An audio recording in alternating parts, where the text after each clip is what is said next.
Hi everyone, so in today's video we're going to be working on a BMW X3. This is a first generation model known as E83. This particular car has a bad transmission, hence why there's a transmission on the floor. The objective of this video is to show how to pull the transfer case as well as the transmission out of this car. So I'm going to do my best to be as precise as I can and show you guys a proper method of pulling this out. Alright, let's get on with it.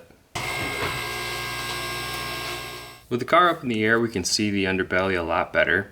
This particular car is actually missing a lot of the panels underneath. So in that respect, I got a little bit less work to do for myself. But we're going to start with taking the exhaust off from the front to the back, lowering that, pulling it out of the garage entirely. I'm going to follow that up with taking all the heat shields off that sit above the exhaust toward the back. After that, we can take the drive line apart, the front drive shaft to the differential here in the front, as well as the rear drive shaft over to the back.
Alright, we now have the rear drive shaft in front of us.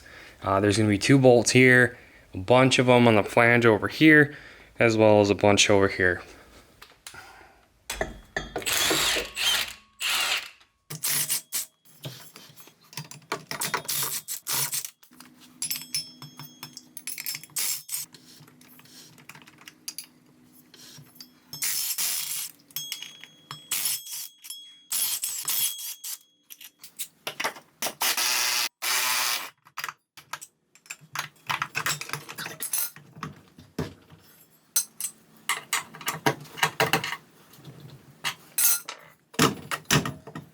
I'm having a hard time getting the drive shaft off the rear end.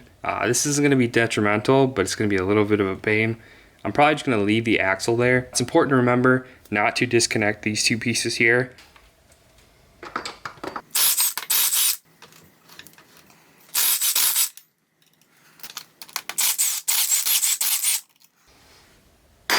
Alright, so the drive shaft's off.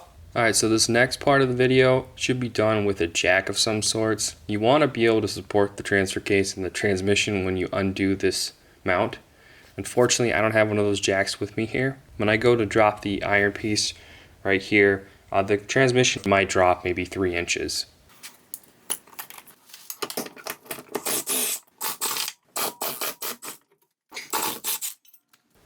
I didn't get a shot of taking the mount off the transfer case. I've put an arrow on the screen to illustrate where the mounting bolt is that you'll need to undo.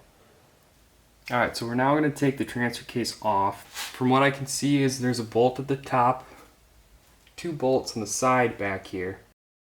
One here, one here, one up here.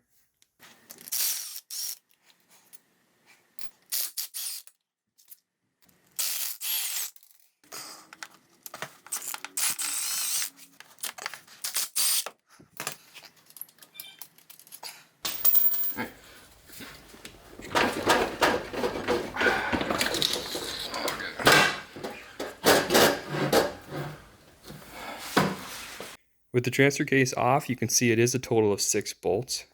We have one here, here, here, here, here, and here.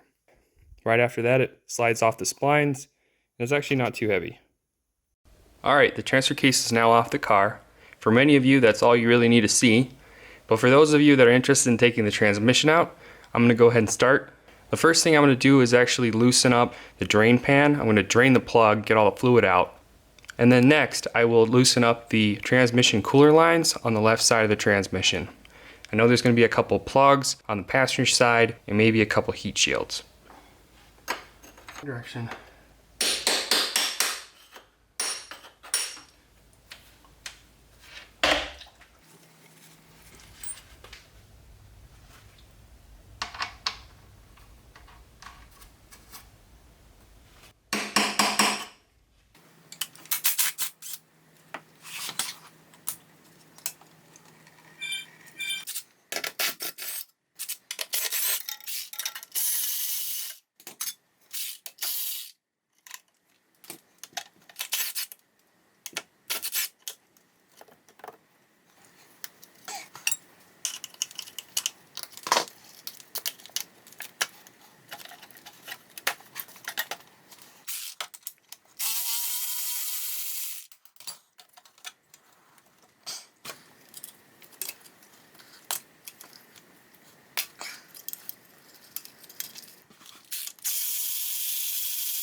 Alright, I now have to turn the flex plate so I can get to the torque converter bolts. You can actually see one just barely right here.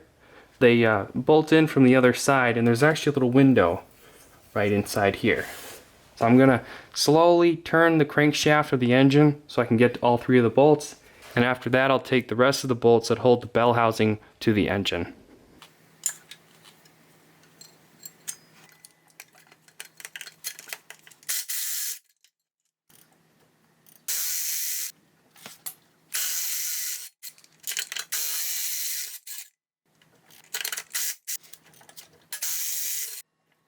It appears we have everything off the transmission other than the bell housing bolts.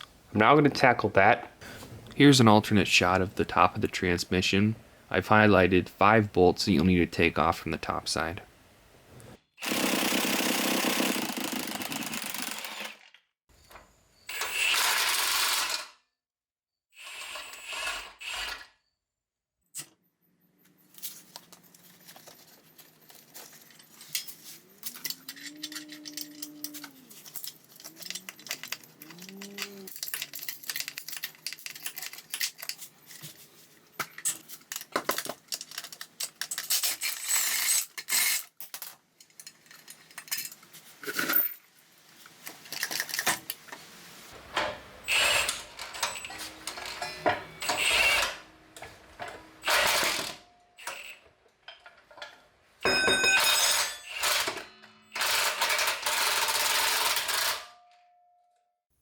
With the transmission off, we can now see all the bolt holes that connect the transmission's bell housing to the block. We have 2 up here, 2 here, additional 2 here, going over to this one, this one, this one, and this one. I also want to note that when you remove the transmission, you want to make sure that the torque converter stays with the transmission. If this torque converter is stuck on the flywheel, that might result in you pulling the transmission back and separating the torque converter from the transmission. That's not good. It can damage seals, and it's very difficult to get these back in position.